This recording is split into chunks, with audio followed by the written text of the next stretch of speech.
Si tu veux faire des castings pour des grosses marques de luxe alors que t'es même pas mannequin, c'est possible. T'as plusieurs types de castings. T'as les classiques, les Go NC, et ça pour le coup c'est du privé. T'as les castings Boy in the List, et là pour le coup comme son nom l'indique, c'est des castings où que ceux qui ont été conviés peuvent y être. En gros, c'est des marques qui veulent voir un mec en particulier, tu vois.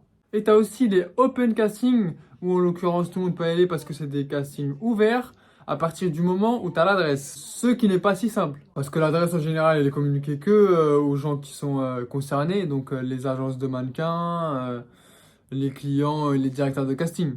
Si tu as des potes à toi qui sont mannequins ou tu as juste des contacts, des connaissances qui travaillent dans le monde de la mode et qui peuvent te filer l'adresse, c'est carré pour toi. Faut juste que tu viennes un minimum frais, tu vois, pas dégueulasse non plus. Une fois, j'avais un casting pour Louis Vuitton. Et c'est d'ailleurs la seule fois que j'ai fait le casting Louis Vuitton parce que faut savoir que c'est pas tout le monde qui fait le casting Louis Vuitton. Pas parce que t'es pas famous ou parce que rien à voir, hein. C'est juste qu'en fait, Louis Vuitton, déjà, faut savoir qu'ils prennent toujours les mêmes têtes. Et ils aiment trop, trop, trop les Renois et les Asiates. Franchement, les Renois et les Asiates, c'est Louis Vuitton. Voilà. Du coup, j'étais à mon casting Louis Vuitton et il y avait un gars, vraie anecdote hein, que je raconte, il y avait un gars, un métis, non, carrément Renoir avec des grosses dreads, mais dreads grosses comme ça qui descendaient jusqu'aux hanches, genre en queue de cheval, tu vois, genre pour te dire des grosses dreads de. Mais BG le mec, tu vois, mais il était pas mannequin. Il était pas mannequin, il est venu avec ses potes au casting, mais c'était quand même dans l'optique de faire le casting, tu vois, il voulait quand même gratter. En général, quand tu arrives dans un casting, la première chose qu'on te demande, c'est un composite. Un composite, en gros, c'est la carte de visite du mannequin, c'est là où il va y avoir tes coordonnées, ton agence, tes mensurations, la couleur de tes yeux, machin, enfin bref, les infos nécessaires, quoi. Du coup, le gars en question, il n'avait pas, logiquement, vu qu'il n'avait même pas d'agence, il n'était pas mannequin. En fait, il faut savoir que quand t'es mannequin et que tu vas dans un casting sans ces composites-là, on te donne une feuille blanche où t'écris du coup le nom de ton agence, ton nom à toi et tes mensurations, tu vois. Et du coup, comme le gars il n'avait pas d'agence, bah on lui a donné quand même cette feuille et au lieu de mettre son agence, il a mis son numéro de téléphone. Et vous savez, les gars, quand vous travaillez pour une grosse marque comme ça et que vous n'avez pas d'agence, vous touchez plein pot. Ah là, le salaire il est pas pareil, hein.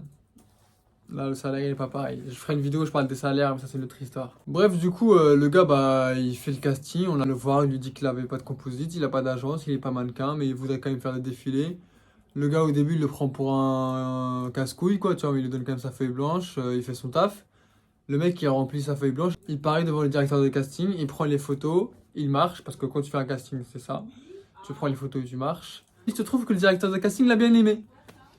Il l'a bien aimé, bah du coup, je pense, je sais pas comment ça s'est passé après parce que j'étais pas là, j'ai juste assisté au casting, mais en tout cas, je l'ai vu sur le show, je l'ai vu sur la campagne, c'est que je pense que ce mec-là, il a bien percé. J'en ai plus entendu parler après, je sais pas ce qu'il est devenu, mais là, juste pour avoir fait un défilé Louis Vuitton et une campagne, je pense déjà de un, il a dû se mettre très très très bien financièrement parlant, et de deux, bah, je pense qu'il a pu décoller sa carrière comme ça, hein. Donc franchement, si vous voulez vraiment devenir mannequin et qu'un jour vous avez l'occasion de faire un casting comme ça avec un de vos potes, même pour la rigolade, hein, faut pas hésiter parce que c'est le genre d'occasion qui se représentera peut-être pas. Du moins, c'est le genre d'occasion qui se présente pas souvent. On n'est jamais prêt et en plus, on a toujours un point de vue assez péjoratif de nous-mêmes. Surtout quand ça concerne la photo. Et je suis bien placé pour vous le dire. Franchement, laissez tout ça de côté et allez-y, franchement, vous avez rien à perdre. Si ça paye, bah tant mieux, vous serez content. Si ça paye pas, bah tant pis, au moins vous aurez fait l'expérience. Sachez que les mannequins, ils sont pas tous beaux, ils sont pas tous grands, ils sont pas tous maigres. Théma. Et du coup, si c'est pas votre cas, que vous connaissez personne dans ce milieu-là, que vous n'arrivez pas à choper une adresse, vous pouvez toujours vous inscrire dans toutes sortes de sites ou applis, comme par exemple casting.fr, model management. Casting.fr, je sais que ça concerne plus l'acting que le mannequinat, mais il y a quand même des castings de mannequins. Bah, par exemple, moi qui veux faire de l'acting depuis très très longtemps, j'ai eu beaucoup de jobs grâce à casting.fr. Je suis pas inscrit, moi j'ai un pote qui me file les adresses mail pour envoyer ma candidature parce que bah, je suis un crevard. C'est vrai que quand t'es focus sur le mannequinat, casting.fr, c'est pas ouf, mais je cite quand même parce qu'il y a quand même pas mal de casting pour mannequins. Pas autant que l'acting, j'insiste dessus, mais il y a quand même beaucoup de casting pour les mannequins.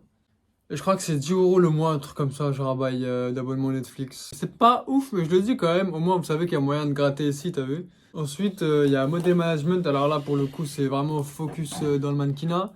Oui, parce qu'il y a toujours un mais, c'est payant et je crois que c'est dans les 30 € par mois. C'est très très très très cher. Donc moi non. Moi non non non. Moi, je paye pas 30 euros par mois.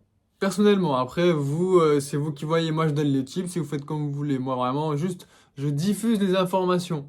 Moi, 30 euros, je trouve que c'est vraiment très, très, très, très cher pour ce que c'est. C'est une appli où tu dois t'inscrire. Tu vas mettre des photos de toi, tes mensurations, etc. Petit formulaire à remplir. Et ensuite, c'est comme le Bon Coin en fait. Tu as plein d'annonces dans différents pays et tu postules bah, celle qui t'intéresse. Après, si ta candidature est relevée, tu seras contacté. Moi, personnellement, j'ai jamais été recontacté. Bah, pas tout simplement parce que j'ai jamais postulé. Parce que 30 euros, frère, waouh. 30 euros, ça fait beaucoup quand même. Et bon, je trouve que c'est du gâchis, surtout que moi j'ai une agence, donc ça va, j'ai pas vraiment besoin de passer par là. Donc voilà, si vous avez de l'argent à claquer, allez-y. Sinon, bah faites comme moi, crevard life. Je pars du principe que 30 euros par mois, c'est limite un salaire à part entière dans certains pays. Donc je refuse de participer à la baisse du PIB de ces pays. Je fais trop loin là. Bref, t'as capté.